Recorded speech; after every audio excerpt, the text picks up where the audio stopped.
하나님, 우리의 예배를 받으시고 오늘도 우리에게 하나님의 생명의 말씀을 주시니 감사드립니다.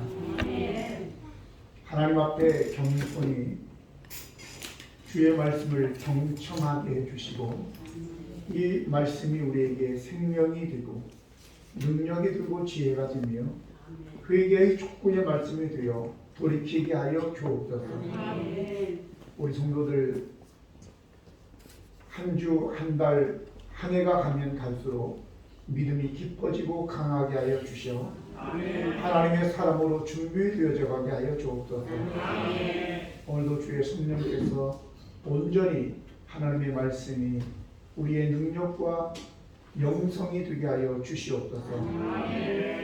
우리 주님 영광 받으시길 원하고 예수 그리스도의 이름으로 기도드립니다. 아멘. 오늘 우리 주신 하나님의 말씀은 출애굽기 10장 21절로 29절입니다.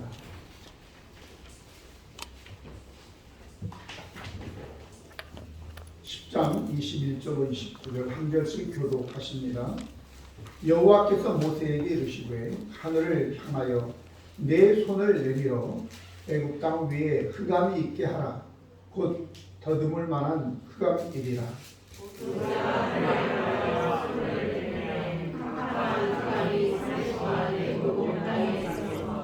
그동안은 사람들이 서로 볼 수 없으며 자기 처소에서 일어난 자가 없으되 온 이스라엘 자손들이 거주하는 곳에는 빛이 있었더라.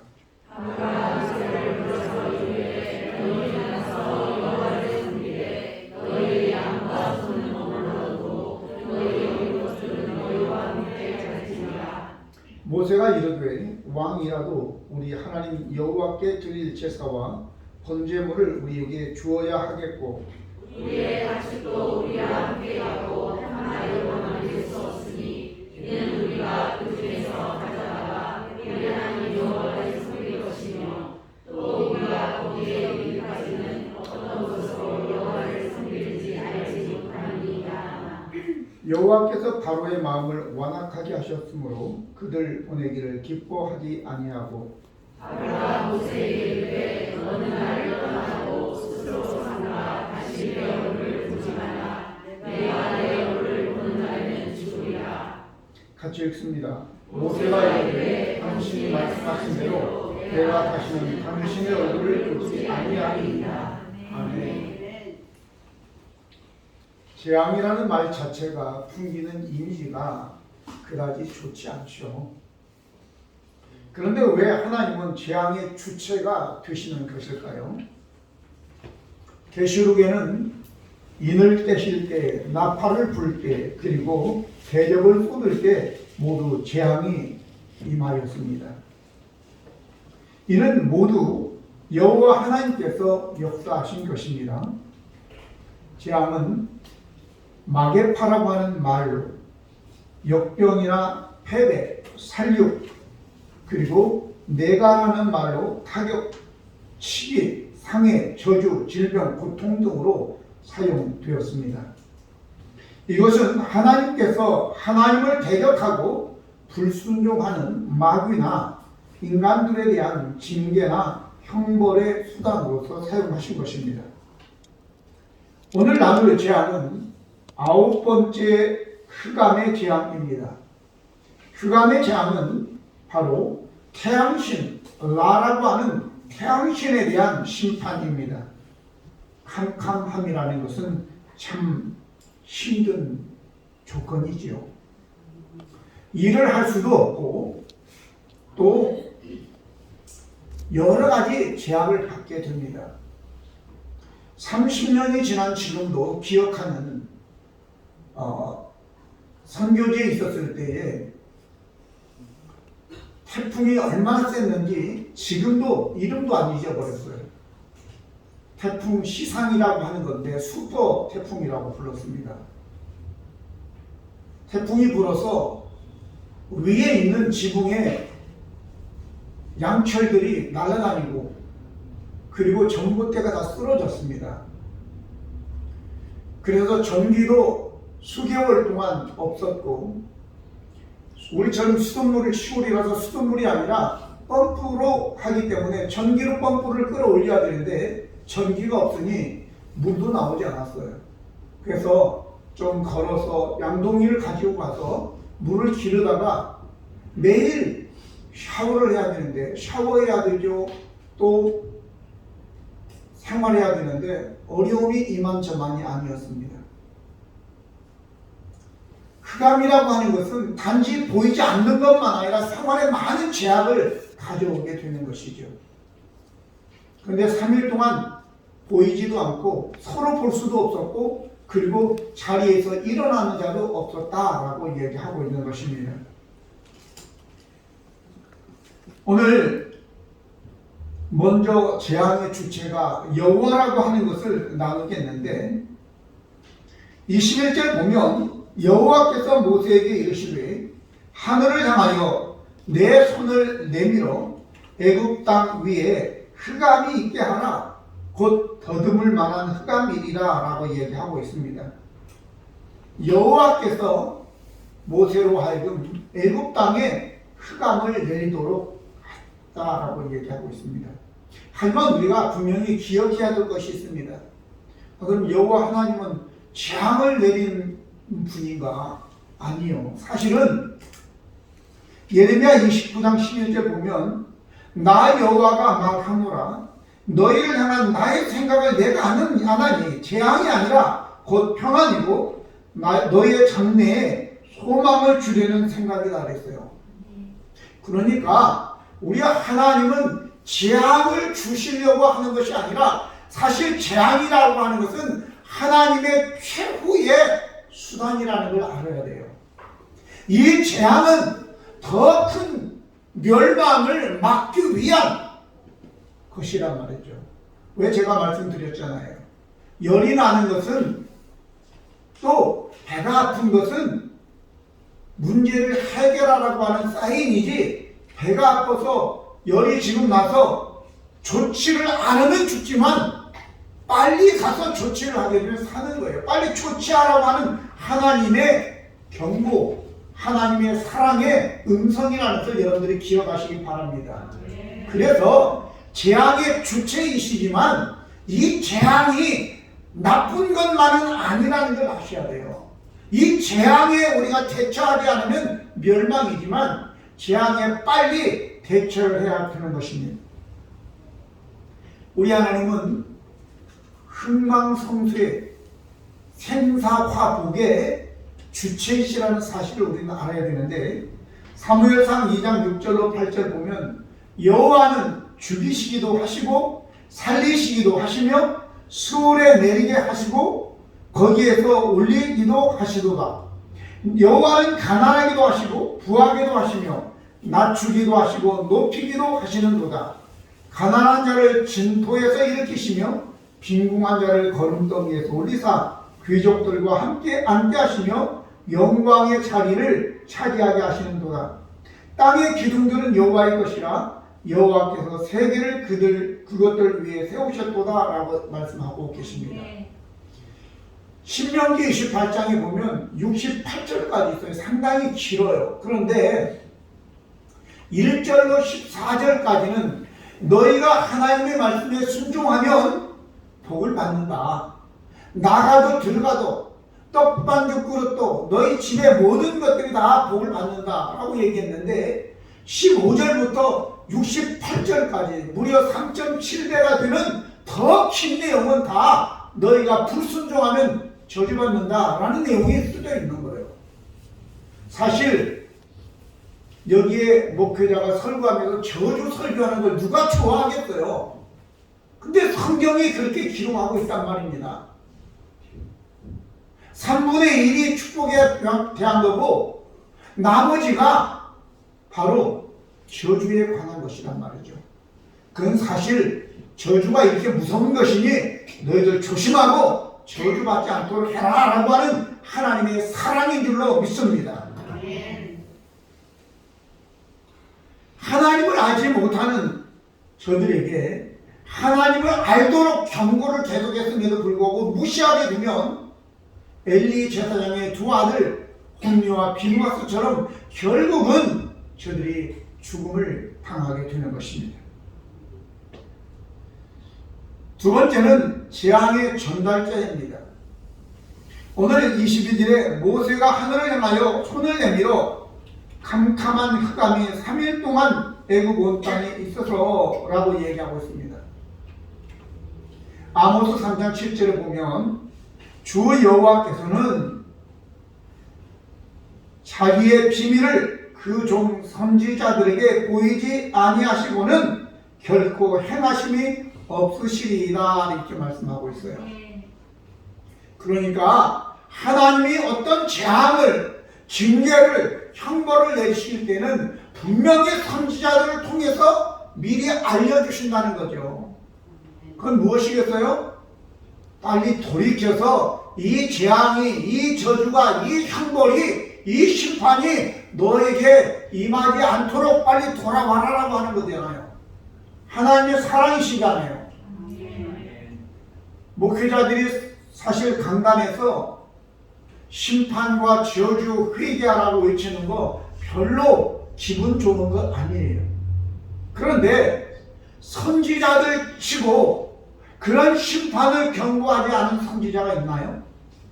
그러니까 거의 모든 선지자들이 백성들에게, 왕에게 대적자가 되어서 감옥에 갇히고 죽임을 당하고 미움을 당하는 그러한 자들이었잖아요. 그 시대에는 사실 그들은 사랑을 받지 못했어요. 그 시대가 지나고 몇천 년이 흐르는 지금은 우리가 이사야 존경하고 예레미야 존경하고 에스겔도 다니엘도 존경하지만 그 시대의 사람들에게는요 손가락질 당하고 그리고 배척을 당한 자들이었단 말이죠.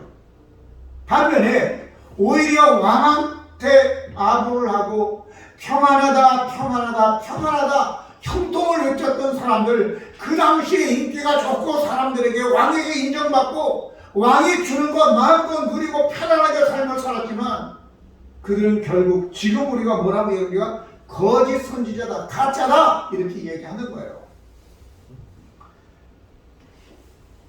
오늘 이스라엘 백성들이 광야에 나와서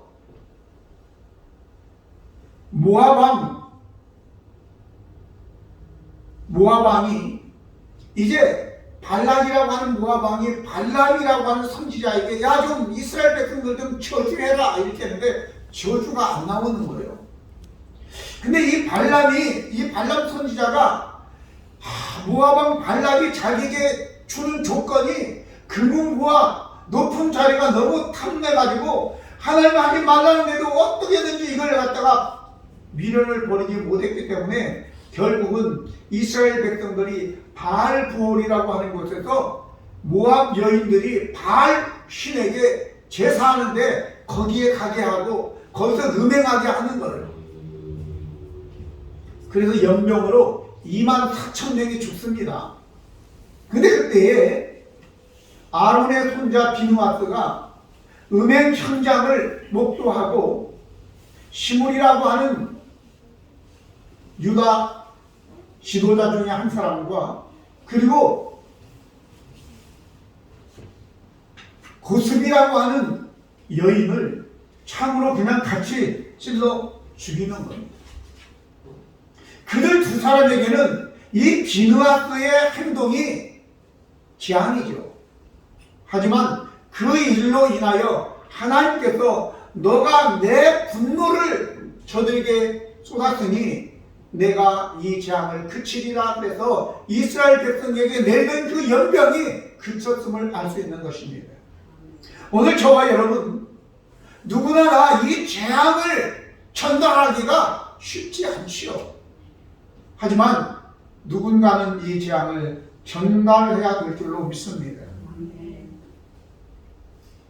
유혹이 우리에게 왔을 때에 바로 요셉처럼 겉옷도 벗어버리고 그리고 도망쳐 나와야 되는 것입니다. 오늘 저와 여러분이 미적미적하면서 하나님께서 말씀을 전달하라고 했는데 전달하지 않고 그냥 묻어두면 안 돼요. 나중에 어떻게 될망정 일단 전하는 것입니다. 오늘 성경에 보면 사도행전 4장 18절로 20절 보면 베드로와 요한이 담대하게 너희가 죽인 그 예수는 부활했고 그 예수가 이 사람을 살렸고 예수가 구원자다, 하나님의 아들이다 라고 담대하게 선포하니까 기적은 일어났고 사람들은 그들을 믿고 예수를 믿는데 대제사장이나 서기관들이나 바리새인들이 자기들이 이제 몰리게 되었으니까 잡아다가 그들을 불러 경고하여 도무지 예수의 이름으로 말하지도 말고 가르치도 말라 하니 베드로와 요한이 대답하여 이르되 하나님 앞에 너희 말을 듣는 것이 하나님의 말씀을 듣는 것보다 옳은가 판단하라. 우리는 보고 들은 것을 말하지 아니할 수 없다 하니. 할렐루야. 오늘 우리들 자신들 잘 생각해야 돼요. 평강만 외친다고 그게 참 선지자가 아닙니다.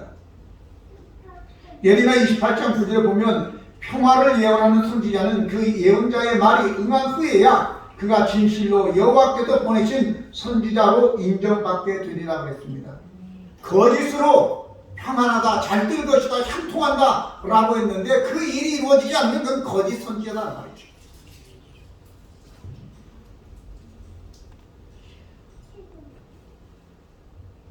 오늘날은 하도 이 세상이 어지러워서 위로의 격려의 설교도 필요합니다. 하지만 여러분, 이 심판, 재앙 설교가 없으면 우리는 그릇되게 될 것이고 하나님의 뜻에 벗어나서 하나님의 재앙이 아니라 그 후에 마지막으로는 멸망을 당하게 된다는 것을 여러분들이 기억하셔서 재앙을 설교해도 아멘! 그리고 답해야 될 줄로 믿습니다. 축복만 아멘 아니라 저주할 때도 아멘. 모세가 그리심산과 그리고 또 에발산에서 선포하는 거예요. 그리심산에서는 축복을, 에발산에서는 저주가. 그럴 때에도 아멘 아멘 했어야 됩니다. 그건 순종하겠다는 겁니다. 그러면 재앙의 대상은 누구이겠습니까? 22절 23절 보니까 모세가 하늘을 향하여 손을 내밀매 캄캄한 흑암이 3일 동안 애굽 온 땅에 있어서 그동안 사람들이 서로 볼 수 없으며 자기 처소에서 일어나는 자도 없으되 온 이스라엘 자손들이 거주하는 곳에는 빛이 있었더라 라고 얘기하고 있습니다. 이 흑암의 대상은 바로 하나님을 거역하는 자들입니다. 하지만 이스라엘 백성들, 하나님의 백성들이 있는 곳에는 흑암이 아니라 빛이 있었다라고 얘기하고 있습니다. 흑암이라고 하는 것은 호쉐크라고 하는 말로서 불행, 죽음, 무지, 슬픔, 불분명, 맹목, 심판 등의 의미를 가지고 있습니다. 여호와를 믿지 못하여 여호와의 보호를 받지 못하게 되면 바로 무지한 것이고 마음이 어둡게 되어서 미래가 불분명함으로 두려움에 살게 되어지는 것입니다. 그러나 성경은 이 어두움 속에 우리에게 빛을 비추는 분이 계시는데 바로 예수 그리스도가 그분이시라고 말합니다. 나는 세상의 빛이다 라고 말씀하시죠. 요한복음 8장 12절에 예수께서 또 말씀하여 이르시되 나는 세상의 빛이니 나를 따르는 자는 어둠에 다니지 아니하고 생명의 빛을 얻으리라 라고 말씀하고 있습니다. 또한 하나님의 말씀이 우리의 소망이 없는 어둠의 삶 속에서 희망의 빛이 된다고 우리가 잘 아는 시편 119편 105절에 말씀합니다. 주의 말씀은 내 발의 등이요 내 길의 빛이라 라고 말씀하고 있습니다. 요한계시록 21장 8절에 보면 두려워하는 자들, 믿지 아니하는 자들, 그리고 또 살인자들, 음란한 자들, 점술자들, 우상숭배자들, 거짓말하는 자들, 이런 자들은 바로 불과 유황으로 타는 못에 던져지리니 이것이 둘째 사망이다 라고 했습니다. 다시 말씀드리지만 이런 말씀이 기록된 것은 바로 우리 자신을 평가해서 너의 지금 상태가 어떠냐, 거짓말하고 두려워하고 우상 숭배하고 음란하고 이러한 자들은 둘째 사망 불과 유황 곳에 들어가게 되니 돌이키라고 하는 거죠. 할렐루야. 우리가 하나님의 재앙의 대상이 되지 않게 하기 위해서 하나님께서 오늘 성경을 기록한 것입니다. 그러기 위해서 가장 중요한 것은 바로 예수 그리스도의 빛이 우리에게 비춰야 될 줄로 믿습니다. 그렇게 되면 어둠의 세력, 두려움이 떠나가게 되고 우리 자신이 보여서 내가 음란하게 되었구나, 내가 우상 숭배자이구나, 내가 거짓말하는 자구나, 그러니 나는 불과 유황불에 타는 곳에 들어가게 될 텐데, 그리고 돌이키게 되는 것입니다. 그럼 마지막으로 재앙의 목적은 무엇이겠습니까? 재앙의 목적은 첫 번째는 여호와가 하나님이심을 보여주기 위함입니다. 하나님이 말씀하시기를 오직 여호와만 유일하신 하나님이심을 알려주기 위한 거죠. 시편 6장 4절 5절 보면 이스라엘아 들으라, 우리 하나님 여호와는 오직 유일한 여호와시니 너는 마음을 다하고 뜻을 다하고 힘을 다하여 내 하나님 여호와를 사랑하라, 이렇게 말씀했습니다. 요나서는 짧은 몇 장밖에 없기 때문에 우리가 잘 알죠, 그 사건들을.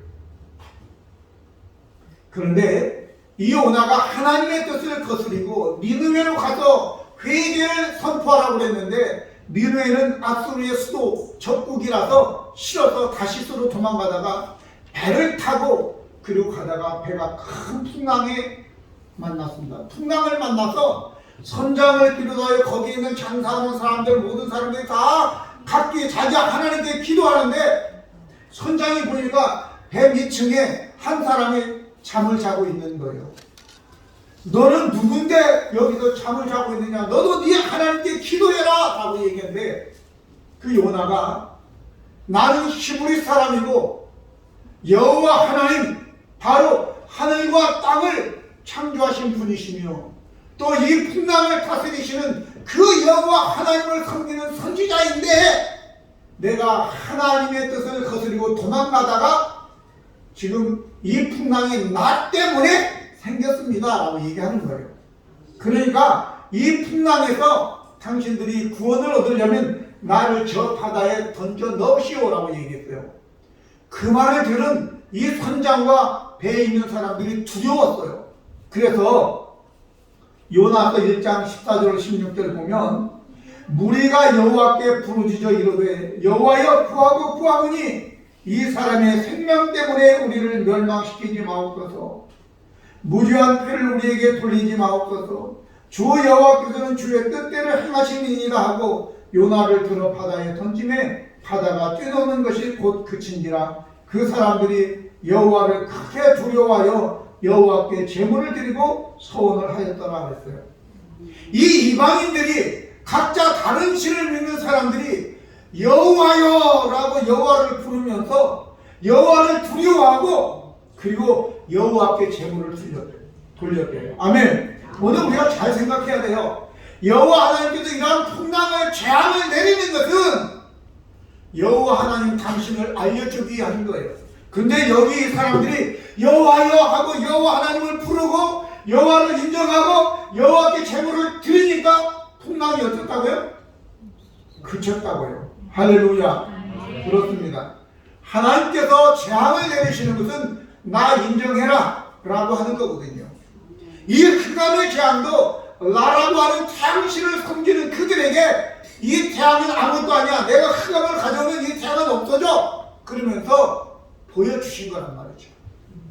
빨리 인정했더라면 그들이 거기에서 끝났을 텐데 인정하지 않으니까 다음 단계로 가는 거예요. 두 번째는 우상에 대한 심판입니다. 사실 우상은 아무것도 아니에요. 우상이라고 하는 것 자체가 헛된 것이다, 허망한 것이다, 공허한 것이다 라는 뜻이에요. 우상은 사람이 생각으로 사람이 자기를 위해서 만들어낸 하나의 물건에 불과한 것입니다. 사람이 만들어서 그걸 갖다가 못으로 박든지 시멘트로 하든지 아니면 어떻게 해가지고 세워놓는 거예요. 사람이 안 옮겨가면 그 우상들은 거기에 서 있을 수밖에 없는 거예요. 전쟁이라는 그 우상도 훔쳐가요. 우리나라 우상이 저기 일본에 가서 있는 우상들도 있어요. 그때 전쟁 때 임진왜란때 훔쳐가가지고, 아니 하나님이 막 그렇게 도둑질을 하나? 세 번째는 또한 이러한 심판의 재앙의 결과로서 하나님의 백성을 구원하기 위함입니다. 또한 이 재앙은 더 큰 재앙을 당하지 않도록 예비시키는 거죠. 베드로후서 3장 9절에 주의 약속은 어떤 이들에게 더디다고 생각하는 것 같이 더딘 것이 아니라 오직 주께서는 너희를 대하여 아무도 멸망하지 아니하고 다 회개하기에 이르기를 원하시느니라 그랬어요. 이 재앙이 아무도 그러니까 이 재앙의 마지막 끝은 멸망인데 그 멸망 당하지 않도록이에요. 좀 안 좋은 얘기지만 우리가 어떻게 잘못하다가 다리를 다쳐서 다리가 괴사 상태가 되어서 다리가 썩어가면 놓아두면 전체가 해가지고 죽게 되니까 이걸 자르죠. 그죠? 재앙이죠. 다리를 자르는 게 재앙 아니에요? 근데 다리를 잘라야지 나머지가 사는 거예요. 할렐루야.